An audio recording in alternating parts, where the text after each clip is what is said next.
ಕರ್ತನ ಪರಿಶುದ್ಧವಾದ ನಾಮಕ್ಕೆ ಮಹಿಮೆ ಉಂಟಾಗಲಿ. ಮರಣವಿಲ್ಲದ ಮಹಾಯಾಜಕನು ಅತಿ ಶೀಘ್ರವಾಗಿ ಬರಲಿಕ್ಕಿರುವಂಥ ಯೇಸು ಕ್ರಿಸ್ತನ ಹೆಸರಲ್ಲಿ ನಿಮ್ಮೆಲ್ಲರಿಗೂ ಪ್ರೀತಿಯಿಂದ ವಂದನೆಗಳನ್ನ ತಿಳಿಸ್ತೇನೆ. ರೆವೆಲೇಷನ್ ಆಫ್ ದ ಡೇ ಅಂದರೆ ಈ ದಿನದ ಪ್ರಕಟಣೆ ಎಂಬುದಾಗಿ ಈ ಶೀರ್ಷಿಕೆ ಮುಖಾಂತರವಾಗಿ ಪ್ರಾರ್ಥನೆ ಮಾಡ್ತಿರುವಾಗ, ಪ್ರಾರ್ಥನೆ ಕೋಣೆಯಲ್ಲಿರುವಾಗ ಪರಿಶುದ್ಧಾತ್ಮ ದೇವರು ಪ್ರೇರೇಪಿಸಿದಂಥ ಒಂದು ವಿಷಯವನ್ನು ಹೇಳಲಿಕ್ಕೆ ಇದನ್ನು ನಾನು ಬಯಸ್ತೇನೆ. ಅದಕ್ಕೆ ಆಧಾರವಾಗಿ ಜ್ಞಾನೋಕ್ತಿಗಳ ಪುಸ್ತಕ 24ನೇ ಅಧ್ಯಾಯದ 11ನೇ ವಾಕ್ಯದಲ್ಲಿ ಹೇಳುತ್ತೆ. Book of the Proverbs chapter 24 versus 11 ಹೇಳುತ್ತೆ. ಜ್ಞಾನೋಕ್ತಿಗಳ ಪುಸ್ತಕ 24ನೇ ಅಧ್ಯಾಯದ 11ನೇ ವಾಕ್ಯವನ್ನು ಓದುವಾಗ ಅಲ್ಲೊಂದು ಮಾತನ್ನು ಹೇಳ್ತಾರೆ. ಏನು ಅಂದರೆ, ಕೊಲೆಗೆ ಸೆಳೆಯಲ್ಪಟ್ಟವರನ್ನು ರಕ್ಷಿಸು, ಸಂಹಾರಕ್ಕೆ ಗುರಿಯಾದವರನ್ನು ತಪ್ಪಿಸು ಎಂಬುದಾಗಿ. ಹಲ್ಲೆಲೂಯ. ಏನಂದರೆ, ಕೊಲೆಗೆ ಸೆಳೆಯಲ್ಪಟ್ಟವ್ರನ್ನ ನಾವು ರಕ್ಷಿಸಬೇಕಂತೆ, ಸಂಹಾರಕ್ಕೆ ಗುರಿಯಾದವ್ರನ್ನ ತಪ್ಪಿಸ್ಬೇಕಂತೆ. ಅಂದರೆ ಶತ್ರುವಿನ ಕೆಲಸ ಏನಂತಂದರೆ ಜನರನ್ನ ಏನು ಮಾಡಬೇಕಂತಂದರೆ ಕೊಲೆಯ ಕಡೆಗೆ ನಡೆಸುವಂಥದ್ದು, ಸಂಹಾರದ ಕಡೆಗೆ ನಡೆಸುವಂಥದ್ದು ಶತ್ರುವಿನ ಒಂದು ಸೈತಾನ ಒಂದು ಆಲೋಚನೆ ಆಗಿದೆ, ಅವನ ಒಂದು ಕಾರ್ಯ ಆ ರೀತಿಯಾಗಿದೆ. ಆದರೆ ದೇವರು ಈ ವಾಕ್ಯದ ಮುಖಾಂತರ ಹೇಳ್ತಿದ್ದಾರೆ, ನಾವೇನು ಮಾಡಬೇಕಂತಂದರೆ ಕೊಲೆಗೆ ಸೆಳೆಯಲ್ಪಟ್ಟವ್ರನ್ನ ನಾವು ರಕ್ಷಿಸಬೇಕಂತೆ, ಸಂಹಾರಕನ ಕೈಯಿಂದ ಜನರನ್ನು, ಅವರ ಆತ್ಮವನ್ನು ನಾವು ತಪ್ಪಿಸಬೇಕೆಂಬುದಾಗಿ. ಅಂದರೆ ನಾನು ಏನು ಹೇಳಲಿಕ್ಕೆ ಬರ್ತಾ ಇದ್ದೇನೆ ಈ ಮುಂಚಾನೆ ವೇಳೆಯಲ್ಲಿ ಅಂತಂದರೆ, ದೇವರ ಮಕ್ಕಳಾಗಿರತಕ್ಕಂಥ ನಾವು, ಅದು ಪಾಸ್ಟರ್ ಆಗಿರ್ಬೋದು ಅಥವಾ ಇವಾಂಜಲಿಸ್ಟ್ ಆಗಿರ್ಬೋದು, ಅದು ಯಾರೇ ಆಗಿರ್ಬೋದು, ಸುವಾರ್ತೆ ನಾವೆಲ್ಲರೂ ಸಾರಲೇಬೇಕೆಂಬುದಾಗಿ. ಪ್ರಾರ್ಥನೆ ರೂಮಲ್ಲಿ ಪ್ರಾರ್ಥನೆ ಮಾಡುವಾಗ ಪರಿಶುದ್ಧಾತ್ಮ ದೇವರು ಹೇಳಿದ್ದು ಆ ರೀತಿಯಾಗಿ ಇತ್ತು. ಯಾಕೆಂದರೆ ಅಂತ್ಯ ದಿವಸಗಳಲ್ಲಿದ್ದೇವೆ, ಯಾವಾಗ ಬೇಕಾದರೂ ದೇವರು ಬರ್ಬೋದು. ಆದರೆ ಈ ಒಂದು ಸಮಯದಲ್ಲಿ ಕೊಲೆಗೆ ಸೆಳೆಯಲ್ಪಟ್ಟಂಥವ್ರನ್ನ ನಾವು ರಕ್ಷಿಸಬೇಕಾಗಿದೆ.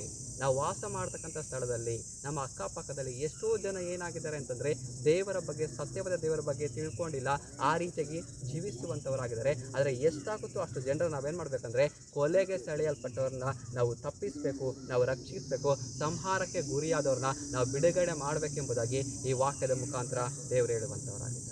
ಹಲ್ಲೆಲೂಯಾ. ಇದರ ಒಂದು ವಿಷಯವನ್ನು ಹೇಳಲಿಕ್ಕೆ ನಾನು ಬಯಸ್ತೇನೆ. ಏನಂದರೆ, ನಾವು ನಮಗೆ ಕ್ರೈಸ್ತರಾದಂಥ ನಮ್ಮೆಲ್ಲರಿಗೂ ಗೊತ್ತು. ಏನಂತಂದರೆ ನಾರ್ತ್ ಇಂಡಿಯಾ ಆ ಒಂದು ಕಡೆ ಭಾಗದಲ್ಲಿ ನೋಡುವಾಗ, ಉತ್ತರ ಭಾರತ ಆ ಭಾಗದಲ್ಲಿ ನೋಡುವಾಗ ಏನಂದರೆ, ಸುವಾರ್ತೆ ಸಾರಲಿಕ್ಕೆ ಹೋದಂಥ ಒಂದು ಸೇವಕರನ್ನ, ಸುವಾರ್ತೆ ಸಾರಲಿಕ್ಕೆ ಹೋದಂಥ ದೇವರ ಮಕ್ಕಳನ್ನ ಏನು ಮಾಡ್ತಿದ್ದಾರೆ, ಅವರಿಗೆ ಹಿಂಸೆಗಳನ್ನ ಕೊಡ್ತಾ ಇದ್ದಾರೆ, ಅವ್ರನ್ನ ತೆಗೆದುಕೊಂಡು ಹೋಗಿ ಜೈಲಿನಲ್ಲಿ ಹಾಕ್ತಾ ಇದ್ದಾರೆ ಎಂಬುದಾಗಿ. ಶತ್ರುವಾದವನು ಇದನ್ನು ಒಂದು ಆಯುಧವನ್ನಾಗಿ ಅವನು ಬಳಸುವಂಥವನಾಗಿದ್ದಾನೆ. ಹಲ್ಲೆಲೂಯಾ. ಅಲ್ಲಿ ನಡೀತಿರತಕ್ಕಂಥ ವಿಷಯಗಳನ್ನೆಲ್ಲ ಅಲ್ಲಿಗೆ ಆ ಒಂದು ಭಾಗದಲ್ಲಿ ಅದು ನಡೆದಿರ್ಬೋದು. ಆದರೆ ಆ ನಡೀತಿರತಕ್ಕಂಥ ವಿಷಯಗಳನ್ನ ಇಲ್ಲಿ ಸುವಾರ್ತೆ ಸಾರತಕ್ಕಂಥ ಬೇರೆ ಒಂದು ಭಾಗದಲ್ಲಿ ಇರತಕ್ಕಂಥ ನಮ್ಮನ್ನು ಶತ್ರುವಾದವನು ಏನು ಮಾಡ್ತಾನೆ ಅಂದರೆ ಆ ವಿಷಯದ ಮುಖಾಂತರವಾಗಿ ಅವನು ಭಯಪಡಿಸುವಂಥವನಾಗಿದ್ದಾನೆ. ನೋಡು, ಆ ಭಾಗದಲ್ಲಿ ಏನಾಗಿದೆ, ಸುವಾರ್ತೆ ಸಾರಲಿಕ್ಕೆ ಹೋದಂಥ ಜನರನ್ನ ಏನು ಮಾಡ್ತಿದ್ದಾರೆ, ಹಿಂಸೆ ಕೊಡ್ತಾ ಇದ್ದಾರೆ, ಅವ್ರನ್ನ ಜೈಲಿಗೆ ಹಾಕ್ತಾ ಇದ್ದಾರೆ. ಏನಂದರೆ, ನೀವು ಸುವಾರ್ತೆ ಸಾರಲಿಕ್ಕೆ ಯಾರೂ ಹೋಗಬಾರ್ದು. ಯಾಕೆಂದರೆ ನಿಮಗೆ ಕುಟುಂಬ ಇದೆ, ಯಾಕೆಂದರೆ ನಿಮಗೆ ತಂದೆ ತಾಯಿಗಳಿದ್ದಾರೆ, ನೀವು ಇನ್ನೂ ಎಷ್ಟೋ ವರ್ಷ ಹ್ಯಾಪಿಯಾಗಿ ಲೈಫ್ನ ಲೀಡ್ ಮಾಡಬೇಕಾಗಿರುವಂಥವ್ರು. ನೀವು ಹೋಗಿ ಸುವಾರ್ತೆ ಸಾರಲಿಕ್ಕೆ ಹೋಗ್ಬಿಟ್ಟು ಜೈಲಲ್ಲಿ ಜೀವನ ಮಾಡೋಂಥ ಅವಶ್ಯಕತೆ ನಿಮಗಿದೆಯಾ, ನಿಮಗದು ಬೇಕಾ ಎಂಬುದಾಗಿ ಶತ್ರು ಈ ರೀತಿಯಾದಂಥ ಆಲೋಚನೆಯನ್ನು ಮಾಡಿ ಏನು ಮಾಡ್ತಾರೆ, ಸುವಾರ್ತೆ ಸಾರತಕ್ಕಂಥ ದಾಹ ಉಳ್ಳವ್ರನ್ನ ದಾರಿ ತಪ್ಪಿಸುವಂಥವನ್ನಾಗಿದ್ದಾರೆ. ಅದಕ್ಕೆ ಈ ಮುಂಚಾನ ವೇಳೆಯಲ್ಲಿ ದೇವರು ಹೇಳ್ತಿದ್ದಾರೆ, ಏನಂದರೆ ಸಂಹಾರಕ್ಕೆ ಗುರಿಯಾದಂಥವ್ರನ್ನ ನಾವು ತಪ್ಪಿಸಲೇಬೇಕಾಗಿದೆ. ಯಾಕೆಂತಂದರೆ ಕ್ರೈಸ್ತರಾಗಿರ್ತಕ್ಕಂಥ ನಮಗೆಲ್ರಿಗೂ ಗೊತ್ತು, ಕ್ರೈಸ್ತರಾದಂಥವ್ರಿಗೆ ಅವ್ರಿಗೆ ಮರಣದ ಕುರಿತಾಗಿ ಭಯ ಇರೋದಿಲ್ಲ ಎಂಬುದಾಗಿ. ಯಾವತ್ತು ಯೇಸುವನ್ನ ದೇವರಾಗಿ ನಂಬಿ ಬಂದಿದ್ದೇವೋ ಅವತ್ತಿಗೆ ನಮಗೆ ಮರಣದ ಕುರಿತಾಗಿ ಭಯ ಅನ್ನೋದು ಇರೋದಿಲ್ಲ. ಕಾರಣ ಏನಂದರೆ, ದೇವರು ಕೊಟ್ಟಿರೋ ಕೆಲಸವನ್ನು ನಾವು ಮಾಡಬೇಕಾಗ್ತದೆ. ಹಲ್ಲೆಲೂಯಾ.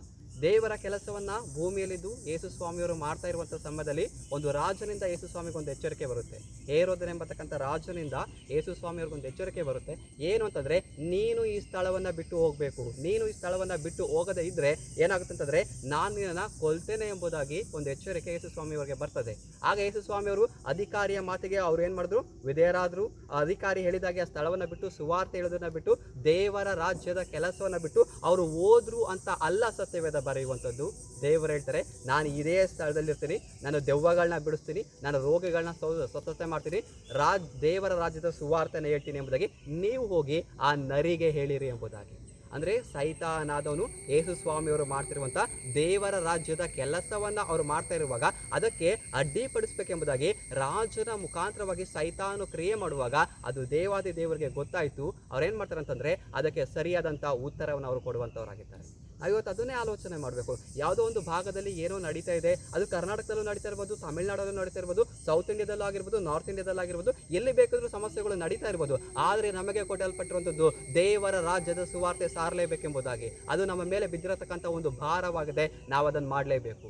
ದೇವರ ರಾಜ್ಯ ಕಟ್ಟಲ್ಪಡುವಂಥದ್ದು ನಮ್ಮ ಕೆಲಸವಾಗಿದೆ. ಅದು ಯೇಸು ಸ್ವಾಮಿಯವರಿಗೆ ಉದಾಹರಣೆಗೆ ನಾವು ತಗೊಂಡ್ವಲ್ಲ, ರಾಜನ ಮಾತಿಗೆ ಅವ್ರು ಏನು ಮಾಡಲಿಲ್ಲ ಅಂತಂದರೆ, ದೇವರ ರಾಜ್ಯಕ್ಕೆ ವಿರುದ್ಧವಾಗಿ ಒಬ್ಬ ಮಾತನಾಡುವಾಗ ಅದಕ್ಕೆ ಅವರು ವಿಧೇಯರಾಗಲಿಲ್ಲ ಎಂಬುದಾಗಿ ಸತ್ಯವೇದ ಹೇಳುತ್ತೆ.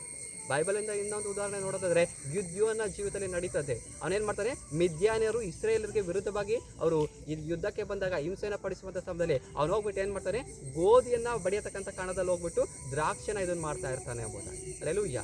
ಆದರೆ ಆ ಸಮಯದಲ್ಲಿ ಕೇಳ್ತಾನೆ, ಯೆಹೋವನು ನಮ್ಮ ಸಂಗಡ ಇದ್ದಿದ್ರೆ ನಮಗಿದೆಲ್ಲ ಏಕೆ ಸಂಭವಿಸ್ತಾ ಇತ್ತು ಎಂಬುದಾಗಿ ಅವನು ಭಯ ಪಡುವಂಥವನಾಗಿದ್ದಾನೆ. ಈ ಮುಂಚಾನೆ ವೇಳೆಯಲ್ಲೂ ಕೂಡ ದೇವರು ನಮಗೆ ಹೇಳ್ತಿದ್ದಾರೆ, ಉತ್ತರ ಅದು ನಾರ್ತ್ ಇಂಡಿಯಾ ಆಗಿರ್ಬೋದು, ಸೌತ್ ಇಂಡಿಯಾ ಆಗಿರ್ಬೋದು, ನಡೀತಿರತಕ್ಕಂಥ ಘಟನೆಗಳನ್ನ ನೋಡಿ ದೇವರ ಮಕ್ಕಳಾಗಿರ್ತಕ್ಕಂಥ ನಾವು ಯಾರು ಸುವಾರ್ತೆನ ಸಾರದ ಹಾಗೆ ನಮ್ಮ ಧೈರ್ಯವನ್ನು ನಾವು ಕಳೆದುಕೊಳ್ಬಾರ್ದು.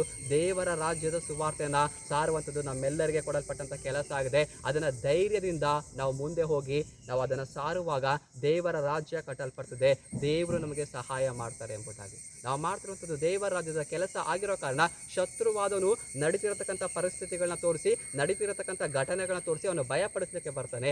ಯಾರು ಆ ವಿಷಯದಲ್ಲಿ ಭಯಪಡಬಾರ್ದು ಎಂಬುದಾಗಿ ರೆವಲ್ಯೂಷನ್ ಆಫ್ ದ ಡೇ ಈ ಮುಂಚಾನೆ ವೇಳೆಯಲ್ಲಿ ನಾನು ನಿಮ್ಮನ್ನ ಕೇಳುವಂಥವನಾಗಿದ್ದೇನೆ. ಧೈರ್ಯವಾಗಿ ದೇವರ ರಾಜ್ಯದ ಸುವಾರ್ತೆನ ಸಾರಿ ದೇವರ ರಾಜ್ಯವನ್ನು ಕಟ್ಟರಿ ಎಂಬುದಾಗಿ ಆ ವಾಕ್ಯ ಹೇಳಿದಾಗೆ ಆ ಮಾತನ್ನು ಹೇಳಿ ನಾನು ಮುಗಿಸ್ತೇನೆ.